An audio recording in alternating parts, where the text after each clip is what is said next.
Hello दोस्तों, नमस्कार। आज हम बात करेंगे हिंदी के उपन्यासों की।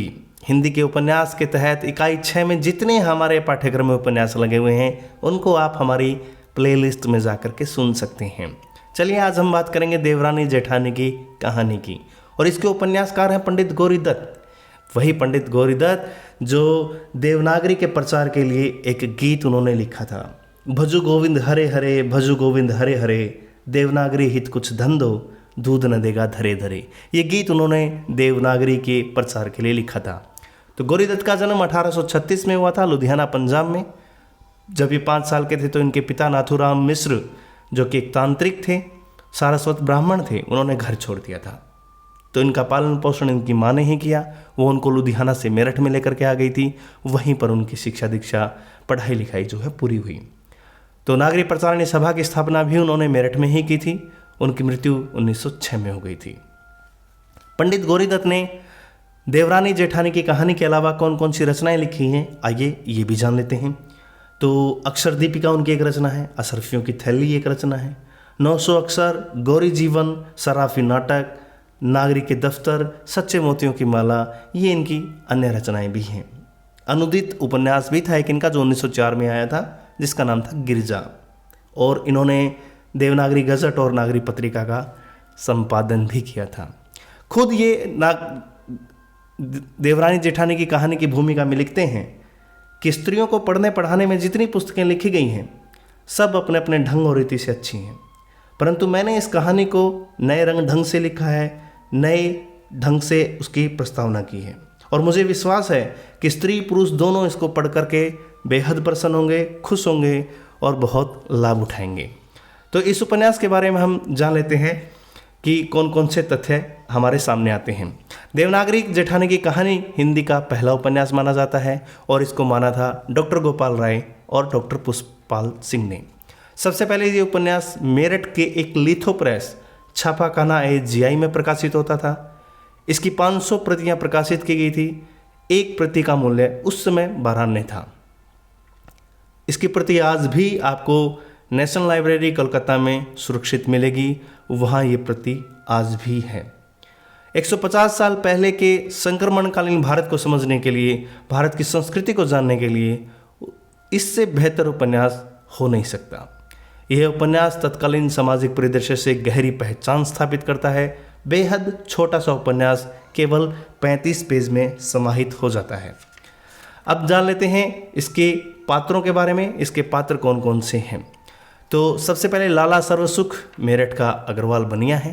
मुंशी टिकैत नारायण और हरसाहे काम्बली ये मेरठ के ही उस शहर के अमीर लोग हैं। सर्वसुख की संतानों के बारे में जान लेते हैं। 4 संतानें थी। बड़ी बेटी का नाम पार्वती था, छोटी बेटी का नाम सुखदेही था, बड़ा बेटा दौलत राम है और छोटा बेटा छोटे लाल है।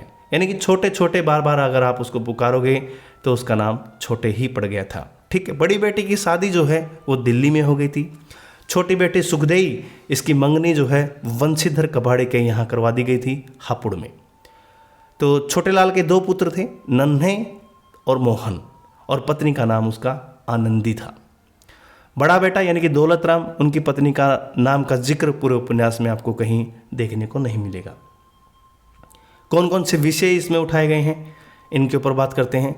बाल विवाह और विवाह में फिजूल खर्ची, परिवार में अलगाव, बंटवारा, स्त्रियों की आभूषण प्रियता, शिक्षा, स्त्री शिक्षा खासतौर पर, और स्त्री शिक्षा को बढ़ावा देना, माँ बाप का प्यार और बहुओं की समस्या तथा एक कुटुंब की संपूर्ण कहानी इस उपन्यास की विषय वस्तु रहेगी।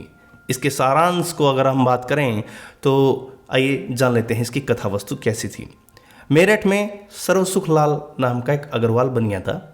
उसके पास धन दौलत आदि सब कुछ था। माता पिता को हैजा हो जाता है। हैजा हो जाने से उनकी मौत हो गई थी।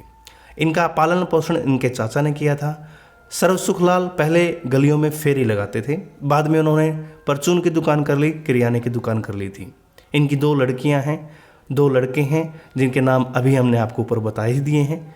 बड़ा बेटा पिता के कारोबार में लग गया था और छोटा बेटा मदरसे में जाने लग गया था।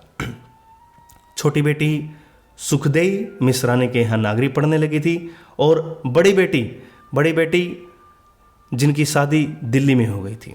दोनों बेटों का भी विवाह हो गया था। छोटे की जो पत्नी थी वो पढ़ी लिखी थी, दौलत राम की पत्नी पढ़ी लिखी नहीं थी, जिससे बाद में वो देवरानी तथा ननंद से ईर्ष्या करने लगी।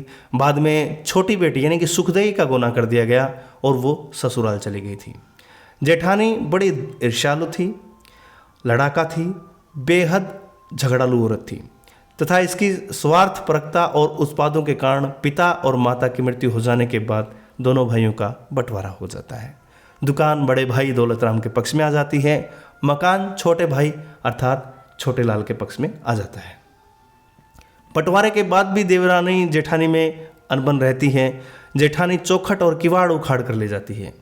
जेठानी बेसलीका है, अनपढ़ है, घटतोड़ा है, घर तोड़ा है, झगड़ालू है। वहीं दूसरी ओर देवरानी जो आनंदी है, सुसंस्कृत है, पढ़ी लिखी है, सर्वगुण संपन्न है और पास पड़ोस में उसकी अच्छाइयों के चर्चे होते हैं। तो ये इस कहानी की कथा वस्तु है, इस उपन्यास की कथा वस्तु है। इस उपन्यास में विराम चिन्हों का प्रयोग नहीं किया गया है। एक खास बात इस उपन्यास में ये रहेगी, बहुत ही कम मात्रा में वो दृष्टिगोचर होता है। कथानक का केंद्रीय विषय एक बनिया परिवार है। इस उपन्यास का उद्देश्य सुधारवादी व नवजागरण था। आलोचनाओं के हिस्से में देखें तो इस उपन्यास में स्त्रियों का झगड़ालूपन दिखाया गया है, अंधविश्वास दिखाया गया है। अंधविश्वास, बच्चों के पालन पोषण में अरुचि और उन्हें चेचक का टीका ना लगवाना, छोटी सी उम्र में बच्चों के गहने पहनाने आदि की जो आलोचना है वो इसमें की गई है। ठीक है, इस उपन्यास का मुख्य उद्देश्य हमने आपको बता दिया है, स्त्रियों को गृहस्थ धर्म की शिक्षा प्रदान करना था। और गौरी दत्त का कहना था, इसकी उपन्यास की भूमिका में ही उन्होंने लिखा था, पढ़ी और बेपढ़ी स्त्रियों में क्या अंतर है, बालकों का पालन पोषण किस प्रकार होता है, किस प्रकार होना चाहिए, ये अनपढ़ स्त्री जब एक काम को करती है उसमें क्या क्या हानि होती है और पढ़ी हुई स्त्री जब उस काम को करती है उससे क्या क्या फायदे होते हैं। स्त्रियों की वो सब बातें जो आज तक नहीं लिखी गई है, मैंने वो सब खोज करके लिख दी है। ये बात उन्होंने इसकी भूमिका में ही कही है और इसकी भूमिका में इन्होंने साफ बताया है कि आदर्श रूप स्त्रियों का किस प्रकार होता है और किस प्रकार वो मध्यम वर्ग के हिंदू मुस्लिम स्त्रियों को शिक्षित करने के लिए